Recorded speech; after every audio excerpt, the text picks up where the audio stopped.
Hi, I'm Zara, and welcome to Reset, the Mindset Makeover Show, giving you the tools you need to elevate your life, career, and income all on your own terms. If you haven't already done so, don't forget to subscribe, turn on your notifications so you don't miss a single episode, and like if you like this type of content. In our episode today, we're talking finances, specifically financial mistakes that I've made so that you don't have to. All right, so I think the most entertaining way to do this is with a story. We're going to go back years. We won't say how many, but we're going to go back a few years and start off really with when I decided to go to a private university in the United States. What that means is I decided to go to a university that costs anywhere between $47,000 and $50,000 a year. So over 4 years, you're looking at spending essentially $200,000 on an education. I graduated from that university with a degree in business, and my degree was 100% self-funded. What that meant was essentially that I either paid for all of my degree with money I had, student loans, or scholarships.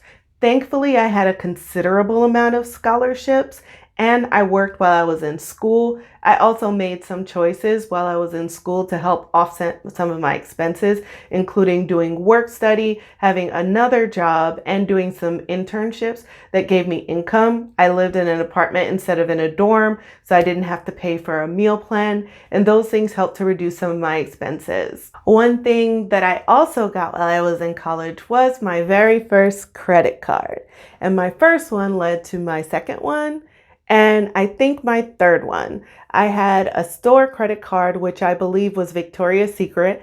Don't judge me because this was a long time ago. A Green American Express card, and one other card that I don't remember now. It may have been a Citi card or a Bank of America credit card. Regardless, those are the cards I had. And because I had a shopping problem, I also racked up debt on those cards through shopping and not actually paying off my full balance every single month. By the time I reached my senior year, I was in the process of interviewing for different jobs, and honestly, I was a bit burnt out by working multiple jobs and internships while taking full course loads every single semester. So I did what any senior who wants to enjoy themselves might do, and I accepted the very first job offer I received. That job offer was for a very reputable company, and for their entry-level program, I'd be making $39,000 a year, which, just to put it in perspective, that is less than it costs to attend the university I went to for 1 year. At the end of our senior year, a friend and I decided that we'd get an apartment together. That apartment, the total rent was $2,400, which we had to split between the two of us. So my portion was $1,200. In addition to that, the job that I accepted was actually a 20-minute drive outside of the city. So because of that, I decided to purchase a car.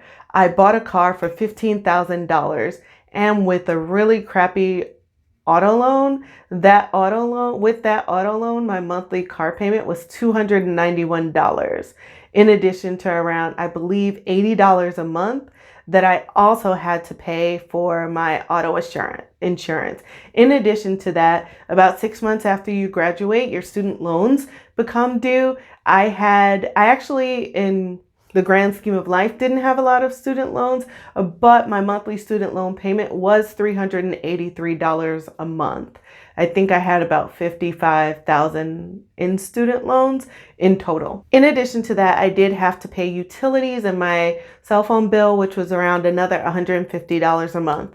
If you've done the math, which I'll put here, you'll see very quickly that $39,000 a year plus all those expenses, it really doesn't add up or leave any room for anything else, like food. As you can see, I already had a problem. Even though I had enough money to pay my largest bills, I didn't have enough money for gas, I didn't have money to buy food, or essentially any expenses outside of the top priority ones. Because of this, I decided to get a part-time job.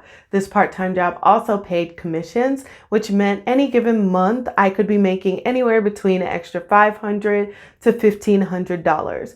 Now, most people would say, okay, that's actually a pretty good balance, but if you're me in your 20s, you'd be making other decisions. What I did with that money, I used that money for food and gas, of course, but I also use it for shopping and for all of the partying I was doing.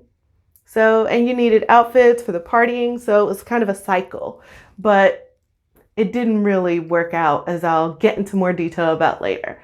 So that was my income, and those were my main expenses during this time.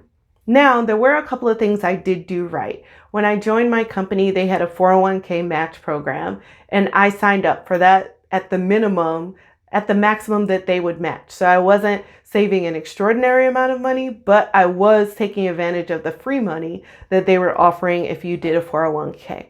The other thing that I did do responsibly was I was saving money every month into a high yield savings account. So I would automatically put a small amount of money into that savings account. And because I do think one should get credit for this, this is back in the day when I did all sorts of things, but I did, and my friends and I always did, we pre-gamed and enjoyed ourselves significantly before we went out, which actually does help to offset some of the expenses associated with like going out to dinner and going out for drinks and things like that. Unfortunately, there were many more things that I did wrong, and this is really where the problems started to pile on top of each other. First, I went out about 3 to 5 times a week. Now, if you're going out every now and then on a fixed budget, it's okay. But if you're going out 3 to 5 times a week, even if you're only paying for 50% of those times, it's quite a significant amount of money. In addition to going out frequently, I also went shopping frequently for outfits to wear when I went out. So you might think, oh, it's probably those little cheap outfits when you're young. It's true. But if you're doing that consistently every single week, then that also piles up. In addition, I couldn't cover all of my shopping with cash, so I would use my credit cards to pay for it. And as you know, I didn't have enough money, so I wouldn't pay off my credit cards completely, which meant in addition to all of the other bad habits, I was paying 18 to 22% interest on my credit card balances. More importantly, I should have found a much cheaper apartment and a cheaper car. If I had saved around an extra $400 a month between a cheaper apartment and a cheaper car, I would have been able to save $4,800 a year. This same $4,800, if I had put this, let's say, into an ETF, it would be worth 3 to 4 times what it was worth then today. If I had put it even in a high yield savings account, I would have earned at least another $2,000 on top of the $4,800 that I could have saved. And then the other thing that I could have saved is really time. If I had found a cheaper place, I wouldn't have had to work a second job and would have been able to devote my time to either building skills or doing other things that would have helped me more in the long term. So on to some relatively good news. After my lease ended, I moved in with a friend for 6 months, and this was rent free, meaning I was paying $0. And I stopped going out as frequently, which meant I was able to bank and save that money. I used that money to pay down my credit cards as much as possible and increase my savings. After about 6 months, I then moved into another apartment, but now my apartment, the rent was only $850. So I was saving significantly more than I was previously, and I still had the part-time job, so I was still able to stack that money and either pay off bills, or I was also taking a few classes. 8 months or so into this, I made a decision to relocate from where I was to New York City. I left my job without having another job. I had applied to another university for a different program that was equally as expensive as the one I went to before. So a couple of other things. When I left my job where I was before, I left before my 401k was fully vested, which meant that I withdrew when I left. You had the option to either withdraw the money and then send you a check, or transfer it directly to wherever you're moving it to. Because I didn't know where that was, I got a check, which was a huge mistake because that check never saw another investment account. And I actually used that money to cover my living expenses because I was unemployed.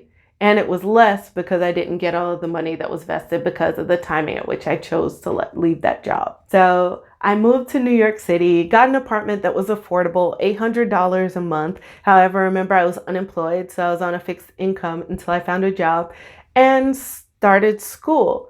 When I moved, I still had all the same bills to pay: credit cards, student loans, I